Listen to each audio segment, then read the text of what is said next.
Ya, fintech ini kan adalah penggunaan teknologi untuk di jasa keuangan, Pak. Mungkin orang tahunya fintech itu adalah lebih ke lending ya, Pak. Fintech Ya. yang lending, yang untuk pembiayaan gitu. Ya kami berpartner dengan partner kami yaitu dari Hong Kong gitu Pak, perusahaan namanya WeLab gitu ya. Jadi itu adalah memberikan pembiayaan atau lending itu melalui dengan teknologi, jadi menggunakan gadget dengan handphone. Sebenarnya ini juga bisa mendukung inklusi keuangan sih Pak sebenarnya. Jadi juga inklusi dan untuk reach customer di seluruh wilayah di Indonesia secara mudah dengan menggunakan teknologi gitu. Tapi ya tentu kan kita menghindari daripada ekses-ekses yang tidak baik, yang memang ya kita ada dengar juga ada yang ilegal kan Pak, yang yang fintech yang ilegal itu. Saya kira itulah yang ditertibkan. Sebenarnya kalau teknologi ini sendiri sebenarnya ini baik juga sebenarnya untuk membantu literasi dan inklusi keuangan dari ke masyarakat Indonesia dengan menggunakan teknologi ini gitu. Dan saya kira juga OJK kan cukup ketat ya Pak di dalam pengawasannya dan juga bagaimana juga memberikan pembinaan supaya ini nggak sampai timbul ekses yang negatif gitu.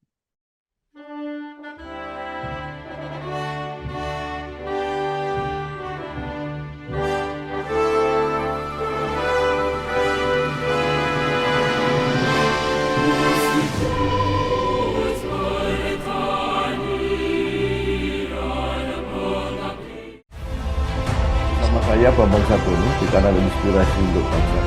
Juga pertama kali nulis IPB sebenarnya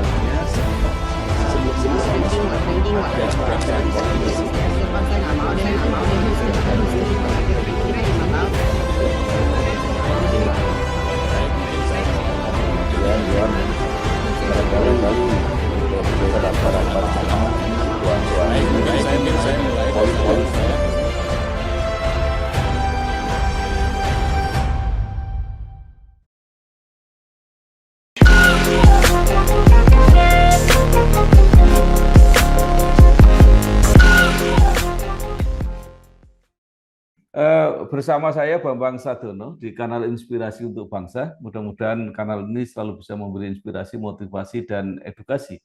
Kami sedang mempersiapkan beberapa video wawancara untuk ikut memberi makna 59 tahun Institut Pertanian Bogor. Menurut rencana wawancara ini akan kami bukukan, dan saya sekarang sudah bersama dengan salah seorang alumnus ITB, yaitu Bapak Suparno Jasmin. Beliau saat ini adalah Direktur PT Astra Internasional Terbuka. Apa kabar Pak Suparno? Kabar baik Pak. Ya. Terima kasih Ya. untuk waktunya. Ya. Mohon maaf ini sudah cukup lama ini, cuman memang kegiatannya luar biasa banyaknya gitu. Iya, iya. Baik, Bapak mungkin bisa mulai dengan pengalaman ketika kuliah di ITB, kalau nggak salah di teknologi pangan.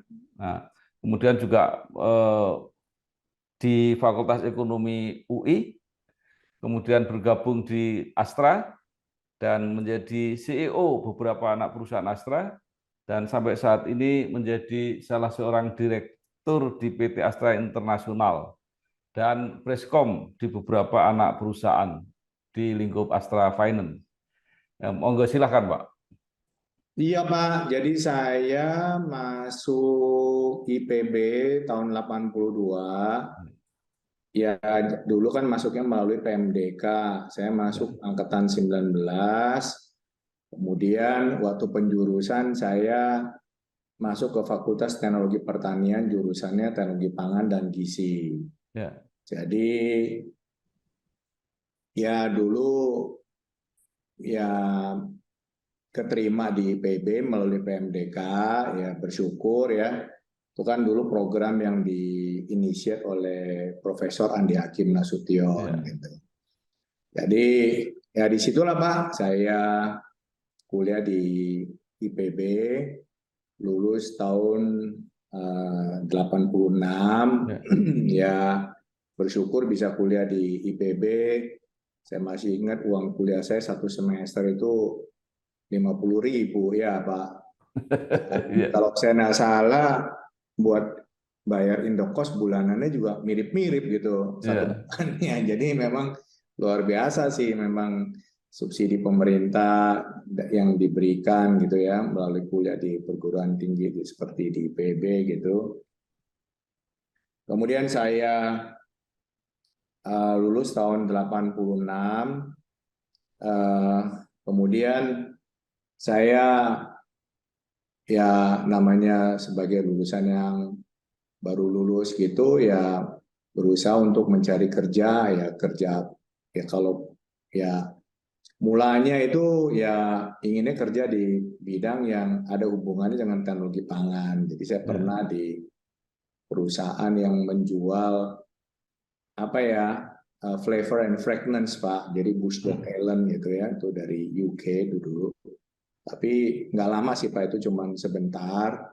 Kemudian juga pernah ke grupnya BRK waktu itu di laboratorium equipment gitu.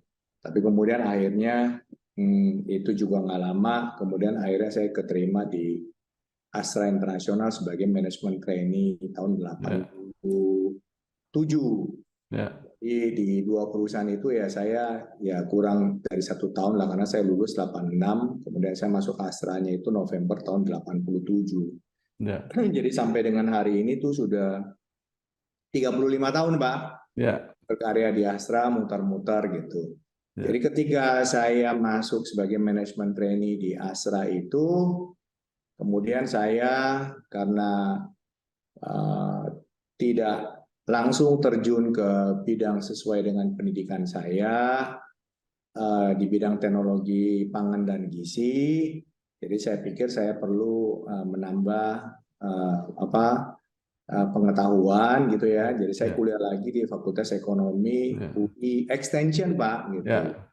Jadi kuliah sore tahun 87 ya, itu kampusnya waktu itu masih di Salemba gitu. Salemba.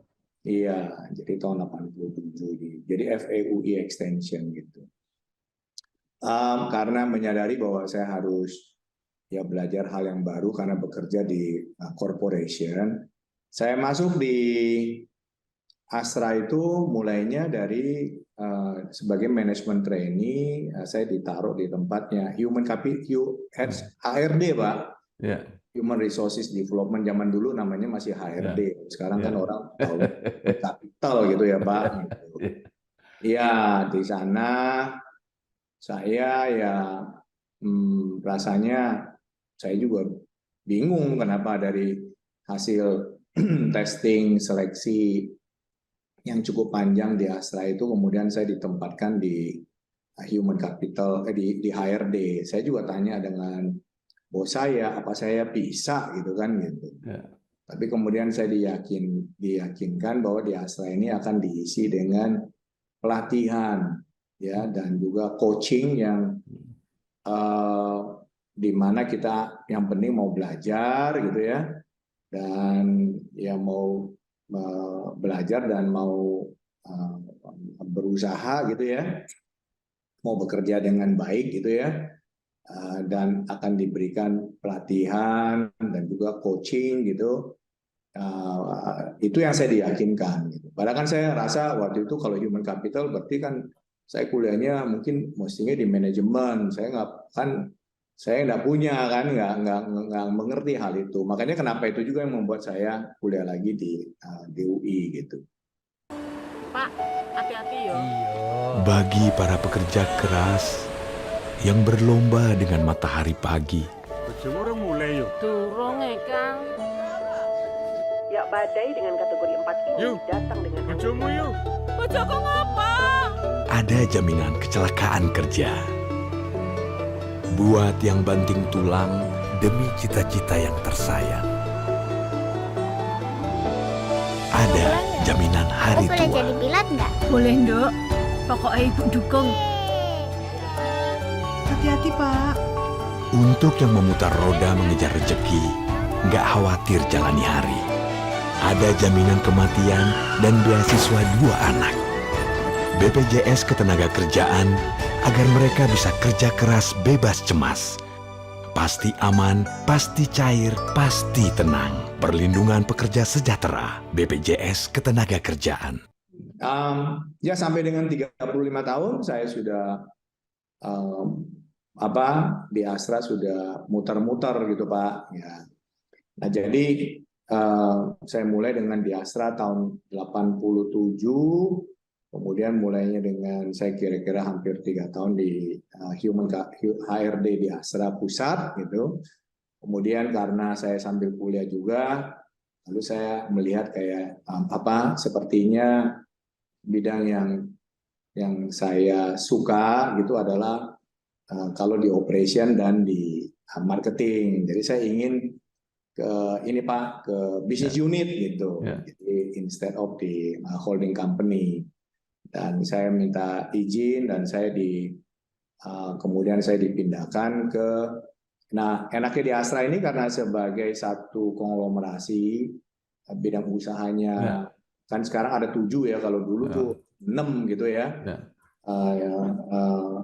Dulu tuh mungkin waktu saya mulai itu mungkin ya baru 5 kali Pak gitu, 87 tahun 90 gitu. Jadi saya diberikan kesempatan untuk rotasi ke unit usaha di jasa keuangan. Kemudian saya masuk di ACC waktu itu, sempat jadi manajer di kantor pusat, sempat jadi kepala cabang gitu ya Pak, untuk hampir 3 tahun gitu. Nah, kemudian ketika Astra itu establish untuk membuat satu perusahaan asuransi jiwa, joint ventures dengan Australia waktu itu, CMG ya. Saya dipindahkan ke sana. Jadi akhirnya saya ke company tersebut mulai dari 1992 sampai dengan 2001 gitu Pak, 9 tahun. Posisi terakhir saya adalah sales dan marketing directors gitu. Jadi sampai dengan hampir 12 tahun itu saya di jasa keuangan, tapi ya waktu itu 3 tahun, hampir 3 tahun di ACC, pernah jadi manajer marketing dan research, kemudian sampai kepala cabang, kemudian di life insurance. Di life insurance posisi terakhir adalah sales dan marketing director. Kemudian again kalau di Astra ini adalah talent ini kan suka diputar ya Pak, ditawarin kesempatan untuk pindah, baik itu diminta dari atasan oleh perusahaan ataupun ya kalau kita memang ada minat gitu. Tapi tentu ini kan biasanya itu diinisiasi juga dari perusahaan, karena perusahaannya mungkin kan waktu itu sudah juga melihat kalau talent di Astra ini kan di pooling ya Pak, jadi di pooling di kantor pusat. Ya, nggak tahu kenapa, jadi saya ditarik ke otomotif Pak di tahun 2001 gitu. Nah sejak itu saya 15 tahun di otomotif, ngurusin sales operation dari Isuzu, Daihatsu, kemudian juga jadi deputy director untuk yang non Toyota, sampai terakhir saya masuk ke Toyota di tahun 2013. Dan saya jadi direksi Astra waktu masih di Toyota di tahun 2014. Nah itu 2014 jadi saya sejak 2014 itu jadi BODAI, jadi sampai sekarang berarti sudah berapa? Sudah 8 tahun. Tapi sejak tahun 2016, jadi ini sudah hampir 7 tahun saya menangani portfolio jasa keuangan. Jadi ya portfolio jasa keuangan ya Bapak tahu, kita jasa keuangan ini adalah salah satu pilar bisnis daripada Astra, di mana pilar bisnis kita ada 7, ada otomotif, ada jasa keuangan, ada alat berat tambang dan construction, AMC Group ya Pak. Nah itu nanti detail itunya nanti mungkin bisa dikasih sama Pak Yulian. Ada agro, ada infrastruktur dan logistik, ada IT dan teknologi, kemudian ada properti gitu. Jadi 6 tahun jalan tahun ke-7 ini sejak tahun 2016 itu saya ngurusin jasa keuangan. Di mana portfolio paling utama, paling besar kami itu adalah di non-bank. Tadinya kami ada bank, ya, ada Bank Permata.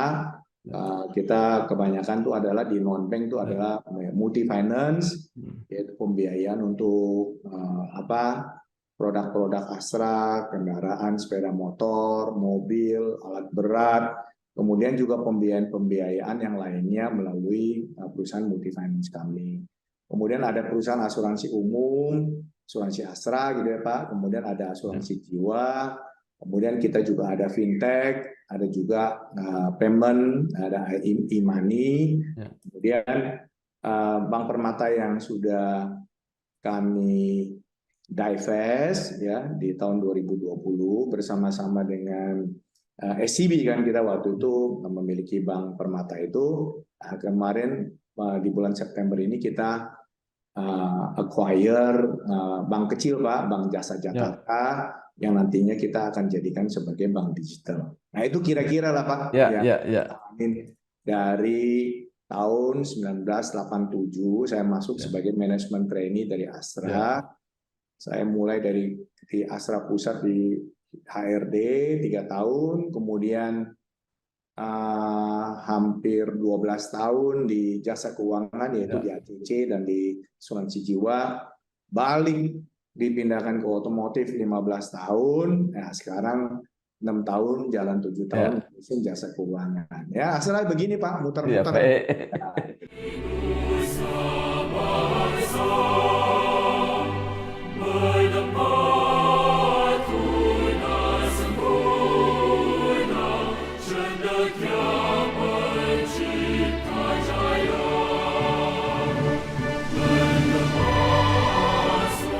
Ya, Pak Suparno, Bapak lama di otomotif, ya, walaupun background-nya dari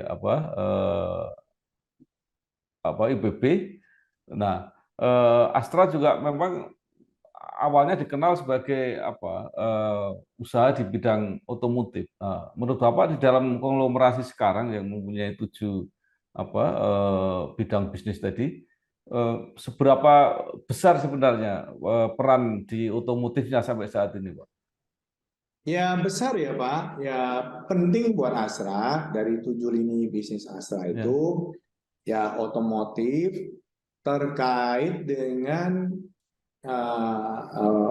value chain yang terkait, misalnya di dalam jasa keuangan kita kan juga cukup besar porsi daripada dukungan kita ke value chain yang otomotif. Jadi otomotif itu ya sangat penting buat Astra, Pak. Bisa dikatakan lebih dari 50% gitu, Pak? Ya, itu tergantung situasi, Pak. Kalau lagi komoditi lagi bagus, kan kita ada juga yang di bidang alat berat dan tambang dan energi ya, Pak, dan di construction. Ya, itu berarti kontribusinya otomotif bisa turun. Tapi ketika lagi komoditi lagi naik, ya itu kontribusinya otomotif ya antara 50-60% gitu. Mungkin Bapak juga atau Astra punya pengalaman ketika pandemi itu, Pak. Itu kan agak menurun ya untuk otomotifnya, Pak. Pasti, Pak. Jadi otomotif itu kan angka persisnya saya lupa, tapi angkanya kan dari 1.040.000 itu kan turun cuma tinggal 500.000 Pak. Saya lupa saya berapa angkanya, kalau nggak salah 540 atau berapa itu. Jadi drop ya. Kemudian tahun 2021-nya meningkat kembali ya, dan sama tahun ini juga mungkin angkanya akan di 980.000. 980.000 itu berarti kalau betul itu terjadi itu masih di bawah pandemik untuk roda 4 ya Pak gitu. Kalau roda 2 itu sendiri juga drop-nya juga cukup besar, ya drop kira-kira 40% gitu, tapi juga sudah mulai recover, sudah hampir ke sebelum pandemi. Nah, otomatis dampaknya kita buat di jasa keuangan juga besar, Pak. Karena kita banyak sekali portfolio kita yang membiayai pembelian kendaraan sepeda motor dan mobil, baik itu baru maupun bekas. Nah, Bapak ketahui juga kan dari OJK ada peraturan OJK yang meminta kita untuk memberikan relaksasi terhadap customer yang membeli yang memiliki kredit lah Pak gitu. Ya. Jadi pada tahun 2020 itu ketika di mana masyarakat itu tidak bisa beraktivitas, terus terang memang itu satu tantangan yang cukup besar Pak, karena portfolionya kami untuk mobil, motor, ini kredit pembiayaan ini termasuk alat berat kan cukup besar. Ya.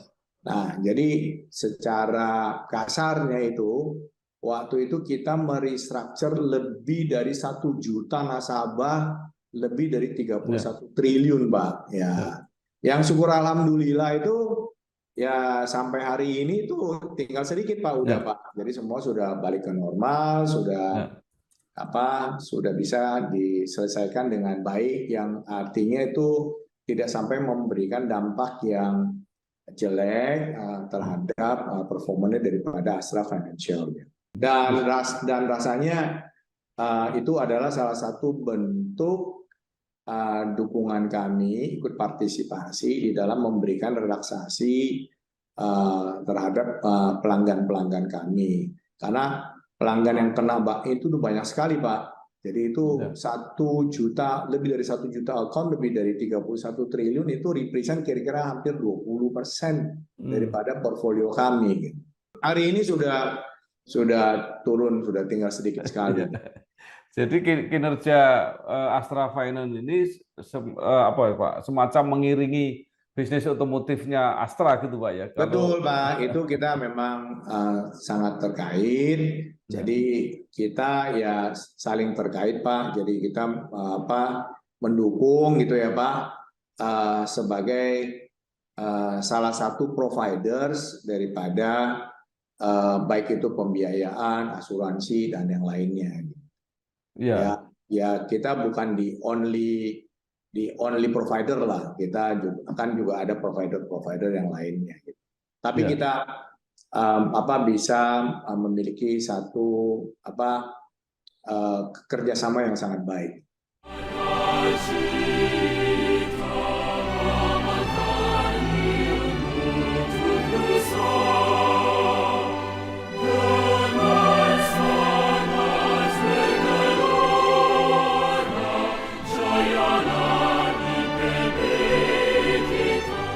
Di dalam grup Astra ini kan ada juga yang agribisnis Pak ya?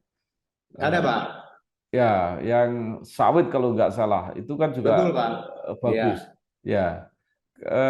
Kenapa Bapak yang punya latar belakang IPB justru tidak di situ Pak? Ya, saya kurang paham Pak. Jadi karena sejarah saya masuk di Astra tahun 87 itu saya di HRD, kemudian saya masuk di jasa keuangan ya waktu masih posisi sebagai manajer sampai jadi direktur di anak perusahaan. Lalu kemudian saya ditarik ke otomotif. Jadi itu mungkin pas saya awal karir dan perjalanannya dan kebutuhannya gitu. Nah, ada satu masa sebenarnya saya kalau sekitar tahun 2000, saya lupa itu ya, mungkin sekitar 2015, 16, 17 itu dari 9 direksi itu ya 3 dari IPB Pak. Ya 3-3-nya itu dari Fakultas Teknologi Pertanian gitu ya. Kalau dulu kan dulu sebelum Fateta apa namanya ya? Apa itu? Fatemeta Pak.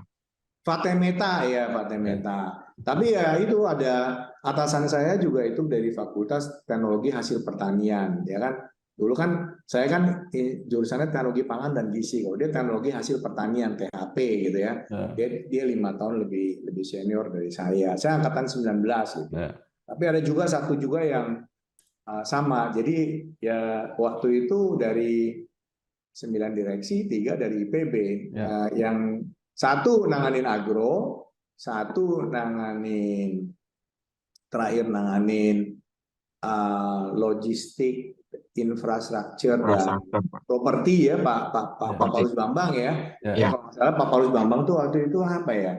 Pak Paulus Bambang itu nanganin infrastruktur sama properti. infrastruktur logistik dan properti ya. Properti. Dan itu ya. Kemudian kalau Pak Widya itu nanganin agrobisnis Pak gitu.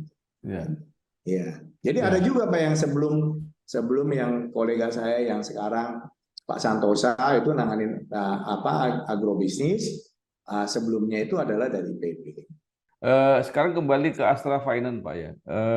Mula-mula mungkin dikembangkan untuk multi finance ya, untuk pembiayaan itu. Tapi kemudian kan ke asuransi Pak. Ada asuransi jiwa, kemudian bahkan ada asuransi syariah. Itu seperti apa Pak perkembangannya?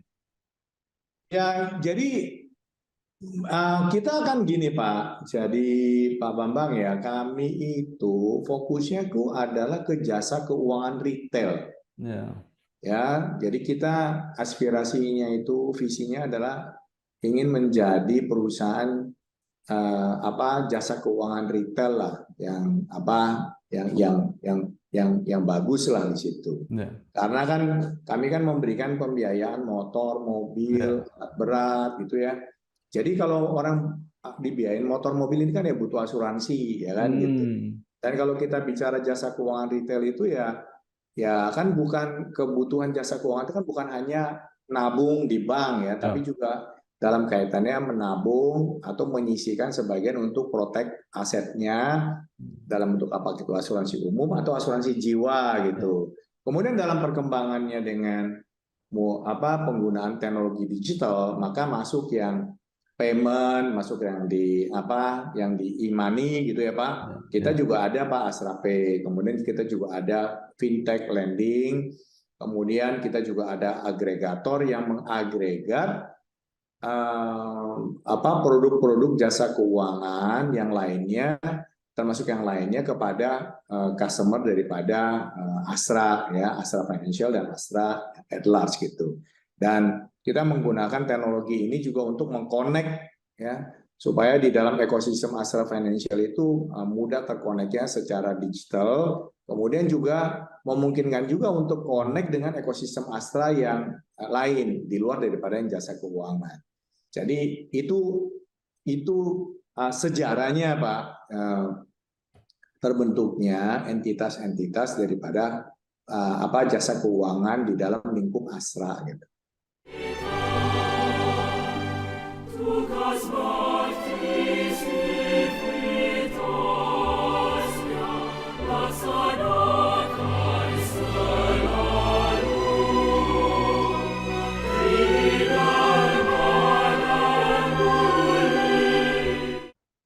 Ya, luar biasa saya kira Pak perkembangannya ke depan ini ya, dengan teknologi digital ini. Bahkan Astra Finance ini mulai melayani fintech yang sering di masyarakat itu menimbulkan kontroversi Pak. Nah, bagaimana menjelaskan apa yang dikerjakan oleh Astra dengan fintech ini Pak? Ya, fintech ini kan adalah penggunaan teknologi untuk di jasa keuangan, Pak. Mungkin orang tahunya fintech itu adalah lebih ke lending ya, Pak. Fintech yang lending, yang untuk pembiayaan gitu. Ya, kami berpartner dengan partner kami yaitu dari Hong Kong gitu, Pak. Perusahaan namanya WeLab gitu ya. Jadi itu adalah memberikan pembiayaan atau lending itu melalui dengan teknologi, jadi menggunakan gadget dengan handphone. Sebenarnya ini juga bisa mendukung inklusi keuangan sih Pak sebenarnya. Jadi juga inklusi dan untuk reach customer di seluruh wilayah di Indonesia secara mudah dengan menggunakan teknologi gitu. Tapi ya tentu kan kita menghindari daripada ekses-ekses yang tidak baik, yang memang ya kita ada dengar juga ada yang ilegal kan Pak, yang pinjam yang fintech yang ilegal itu. Saya kira itulah yang ditertibkan. Sebenarnya kalau teknologi ini sendiri sebenarnya ini baik juga sebenarnya untuk membantu literasi dan inklusi keuangan dari ke masyarakat Indonesia dengan menggunakan teknologi ini gitu. Dan saya kira juga OJK kan cukup ketat ya Pak di dalam pengawasannya. Dan juga bagaimana juga memberikan pembinaan supaya ini nggak sampai timbul ekses yang negatif. Gitu. Iya, sekarang Astra Finance juga akan mengurus bank digital, Pak ya. Nah, sekarang pertanyaannya apakah langsung khusus bank digital atau juga campuran dengan bank konvensional? Karena sekarang bank yang kita masukin ini adalah bank kecil, Pak, bank kecil dan bank sehat, Bank Jasa Jakarta. Jadi bersama dengan partner kami Wilab ini kita masing-masing acquire 49,56% saham di Bank Jasa Jakarta. Bank ini adalah bank yang bukan bank TBK, Pak, jadi masih bank yang jadi bukan bank TBK, bank yang kecil, yang cabangnya hanya 11 dengan 2 kantor kas gitu ya. Nasabahnya juga cuma 10.000, asetnya juga ya sekitar hampir 12 triliun gitu ya. Ini memang kita rencananya adalah akan mentransform ini menjadi bank digital. Fokus bisnisnya bank ini saat ini kan adalah lebih ke retail dan SME, Pak. Ya, nantinya bank ini kita akan jadikan sebagai bank digital dengan fokusnya adalah retail dan ke SME. Jadi kita tidak akan masuk ke segmen seperti komersial maupun ke corporate banking karena itu memang bukan area kita lah. Fokusnya seperti tadi saya sampaikan ke Bapak ini adalah kita ke jasa keuangan retail gitu. Nah, kita melihat bank digital ini adalah satu bisnis unit yang relevan dengan visi kita itu untuk menjadi perusahaan jasa keuangan retail yang terdepan lah gitu, artinya dengan bank digital ini maka kita bisa mengkonek pelanggan-pelanggan kami di dalam ekosistem di Astra Financial maupun di dalam Astra secara keseluruhan. Jadi bank digital ini memang kita bikin ini karena kita memikirkan bahwa kita memiliki ekosistem, Pak Bambang. Jadi kita bukan mau bikin bank digital ini tanpa memiliki ekosistem, tapi kita memiliki landasan, ada ekosistem yang kita bisa konekkan. Dengan adanya bank digital ini, maka pelayanan kepada customer kita, khususnya di Astra Financial itu bisa lebih sticky, Pak. Bisa ya ada produk yang melengkapi daripada layanan produk dan jasa di sektor keuangan yang sudah kita berikan kepada pelanggan kita. Dengan adanya bank ini akan menjadi lebih lengkap, Pak. Gitu. Jadikan harimu beyond dengan Brimo. Fitur lengkap untuk jalani hari, ada top up pulsa atau paket data. Top up berisi mudah untuk pergi ke tempat kerja. Bayar praktis dengan Kris.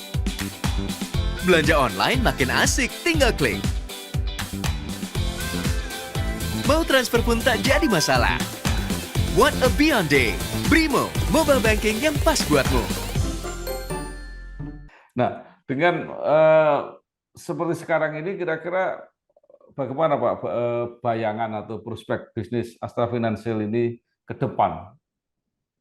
Tetap akan bagus, Pak, karena kita melihat kalau Indonesia ini dengan GDP per kapitanya nanti yang tumbuh, dengan perekonomian Indonesia yang tetap bisa bertumbuh. Indonesia ini kan cukup istimewa ya, Pak. Tahun depan aja kan masih diperkirakan GDP kita masih bisa bertumbuh di atas 5%, walaupun di tengah bayang-bayang resesi ya maupun inflasi yang tinggi di negara-negara lain gitu. Karena Indonesia ini kan lebih dari 50% perekonomian kan ditunjang oleh domestic consumption, kemudian juga kita juga ya dapat keuntungan dari juga karena kita ada komoditi. Dan saya kira kebijakan moneter dan fiskal dari pemerintah ini kan luar biasa, Pak. Saya kira mampu tetap bisa menciptakan satu pertumbuhan ekonomi yang cukup tinggi menurut saya. Kemudian di Indonesia ini kan kita ketahui lebih dari 95% barangkali bisnis kita ini kan ditunjang dari pelaku-pelaku UMKM. Ya Pak ya. Jadi UMKM ini adalah menurut saya ini adalah sesuatu area of growth ya untuk ekonomi Indonesia. Dan kita melihat bahwa kelompok masyarakat emerging affluent maupun affluent ini akan dalam berapa tahun ke depan, mungkin 10 tahun ke depan ini akan bertumbuh lebih cepat gitu. Jadi oleh karenanya maka secara bisnis ini akan baik buat Indonesia. Untuk di sektor jasa keuangan juga menurut saya juga akan baik Pak. Jadi saya kira kalau pertumbuhan ekonomi Indonesia itu tetap terjaga baik, maka sektor-sektor lain di Indonesia ini juga akan berkembang. Baik itu di otomotif, baik itu di sektor retail, baik itu di sektor properti maupun juga termasuk di sektor-sektor yang lainnya. Jadi kita juga melihat dengan pertumbuhan ekonomi yang tinggi itu maka UMKM juga akan bergerak Pak. Dan saya kira kebijakan pemerintah ini kan sangat clear ya, memberikan dukungan kepada ekonomi kreatif, kepada UMKM. Saya kira ini adalah area yang daya tahan kita ini cukup tinggi gitu. Pak Suparno ini di tengah kesibukannya yang sangat luar biasa masih sempat untuk memimpin Indonesia Marketing Association menjadi presiden. Apa Pak ini yang dikerjakan dan apa misi Bapak? Sebenarnya ini Indonesian Marketing Association ini kan adalah ini organisasi pemasaran dan kewirausahaan yang didirikan oleh Pak Hermawan Kartajaya dan Pak Juan Permata Adu tahun 1996. Jadi ini adalah asosiasi yang elemennya terdiri dari para profesional, para entrepreneur, para akademisi dan pemerintah. Jadi elemennya ada 4 Pak. Jadi para profesional, para entrepreneur, para pemerintah dan juga akademisi yang marketing ini sebagai profesinya atau sebagai sebagai menggunakan marketing ini di dalam menunjang profesi ataupun di dalam pekerjaannya. Jadi ini memang sebenarnya adalah satu asosiasi yang didirikan itu untuk menggalang teman-teman di seluruh Indonesia ini untuk memajukan marketing. Jadi kita visinya ngomongnya marketing for a better Indonesia. Jadi bagaimana teman-teman yang ada di seluruh Indonesia ini yang tergabung di dalam asosiasi ini bisa memberikan manfaat dari mempraktekkan satu marketing yang baik untuk di tempat bekerjanya, tempat usahanya, ataupun di pemerintahannya. Dan dengan asosiasi ini sebenarnya juga menjadi satu medium untuk saling berinteraksi yang saya kira kita berharap itu bisa memberikan nilai-nilai yang positif untuk semua stakeholder yang tergabung di situ Pak gitu. Saat ini sudah ada di 88 chapters ya Pak se-Indonesia. Jadi ya kita teman-teman yang di chapter ini saya kira cukup aktif berkomunikasi dengan Pemda, dengan pemerintah setempat, dengan para profesional dan para entrepreneur setempat. Kegiatannya bukan hanya sekedar networking dan gathering, tetapi juga dalam kaitannya dengan kegiatan CSR ya atau kaitannya dengan termasuk juga dalam kaitannya dengan perhatiannya terhadap lingkungan maupun terhadap aspek sosial ya. Kalau misalnya ada hal-hal yang perlu dilakukan seperti waktu terjadinya pandemi. Kemudian juga bisa menjadi partner yang baik daripada pemerintah setempat di dalam mengkampanyekan misalnya apakah itu dalam kaitannya dengan menggalakkan UMKM, menggalakkan pariwisata ya, termasuk juga dengan kaitannya dengan menggalakkan kayak seperti kan IMA ini sendiri juga kita mendukung juga hari pelanggan yang dicanangkan oleh Departemen Perdagangan. Karena penasehat pelindung ya, pelindung Pak Yulian apa ya Pak? Menteri Kesehatan, Menteri Perdagangan atau apa? Pelindungnya kita ini adalah dari Menteri Perdagangan Pak, Pak Iya. Bapak.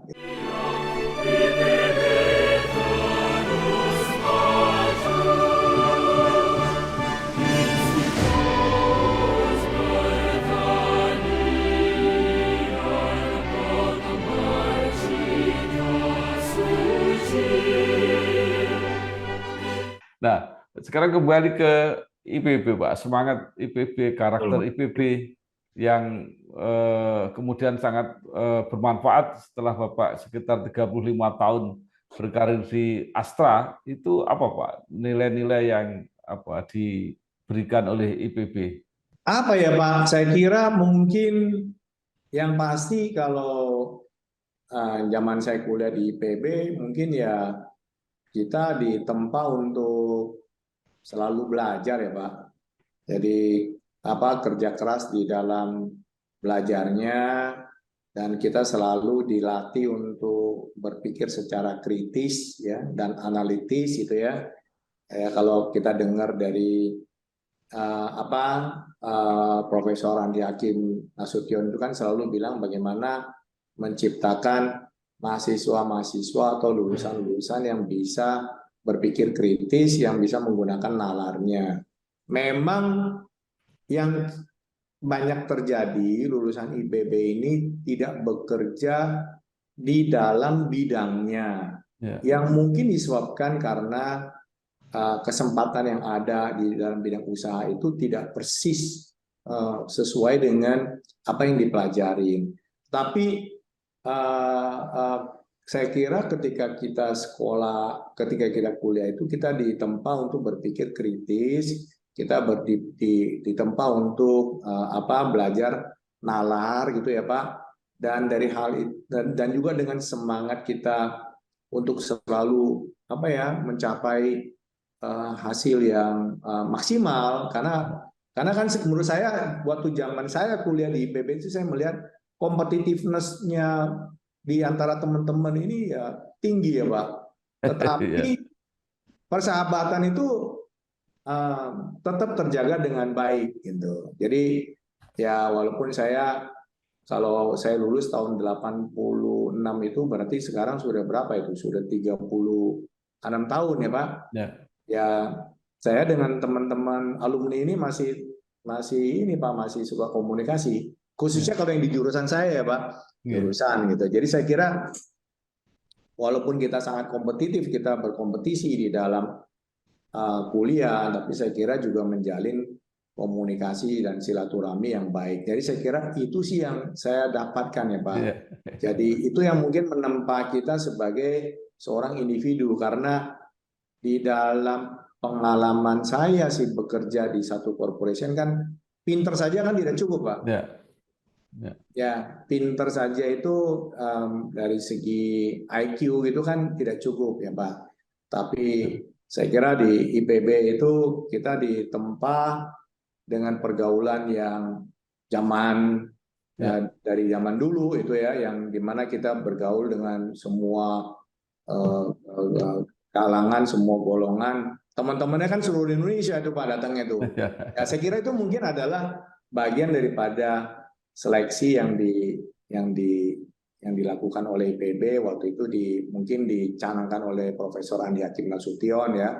Waktu itu kan beliau ini kan seorang ahli statistik yang mungkin yang sedikit daripada orang yang bergelut di bidang itu kan zaman itu. Jadi saya kira mungkin pemikiran itu, rekrutmen itulah yang mungkin memblending sehingga ya memang kita tidak bisa punya kesempatan bekerja di bidang yang memang menjadi studi kita, tapi bukan berarti kita tidak bisa berkarya dengan optimum di tempat yang lain gitu. Itu yang saya rasakan sih Pak gitu. Baik. Ya, artinya saya tidak ngerti human capital, KRD-an, saya nggak ngerti otomotif, saya nggak ngerti jasa keuangan. Tapi kalau kita mau belajar gitu ya, saya kira ya bisa juga ya Pak.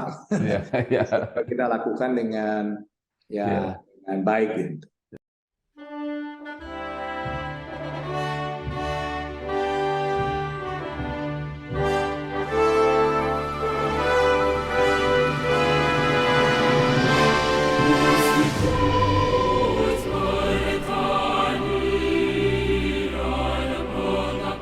Baik, terakhir mungkin Bapak ada saran kepada teman-teman yang sekarang masih kuliah, masih belajar dengan pengalaman Bapak yang begitu panjang, apa yang bisa disarankan kepada mereka untuk mempersiapkan diri? Ya, saya kira buat adik-adik yang masih kuliah gitu ya, menurut saya ya tetap ya ketika lagi kuliah itu ya mungkin ya belajar sebaik-baiknya gitu ya. Kemudian ketika nanti masuk ke dalam dunia kerja juga harus punya satu sikap mental juga mau terus belajar gitu Pak. Ya. Karena nggak cukup dengan apa yang hanya kita pelajarin di bangku kuliah dan selalu terbuka terhadap hal-hal yang baru ya Pak. Karena teknologi ini kan berkembang cepat sekali dan situasi di lingkungan kita kerja itu kan berubah cepat sekali kan, kita nggak pernah duga kan Pak beberapa hal yang kita alami seperti hari ini. Jadi pemikiran-pemikiran yang basic yang dari textbook yang kita baca itu bisa harus kita adjust dengan perubahan-perubahan lingkungan yang terjadi yang begitu cepat gitu. Jadi saya kira kalau kita mau berhasil nantinya ya harus tetap selalu belajar dan selalu terbuka untuk mendengarkan dan bagaimana menyesuaikan diri kita Pak gitu. Dan pintar saja tidak cukup Pak, tapi juga satu sikap mental yang baik itu juga akan bisa menjadikan kita menjadi seorang individu yang berhasil di dalam dunia kerja maupun di dalam dunia usaha. Ya, baik. Terima kasih sekali Bapak Suparno Jasmin, Direktur PT Astra Internasional Terbuka. Banyak sekali yang sudah kita dapatkan, kecuali pemahaman mengenai grup Astra Internasional, khususnya di Astra Financial. Dan mudah-mudahan ini menambah wawasan dan bisa memberi inspirasi dan motivasi, terutama kepada teman-teman yang masih muda. Sekali lagi terima kasih Pak Suparno Jasmin sudah meluangkan waktunya untuk kita semua. Selamat bekerja, sukses, dan tadi menatap masa depan yang lebih baik. Terima kasih, sukses. Terima kasih Pak Bambang, semoga apa yang saya sampaikan ini ada manfaatnya. Ya, mungkin relevan dengan saya, mudah-mudahan itu bisa membawa manfaat. Terima kasih untuk. Terima kasih Pak. Ya.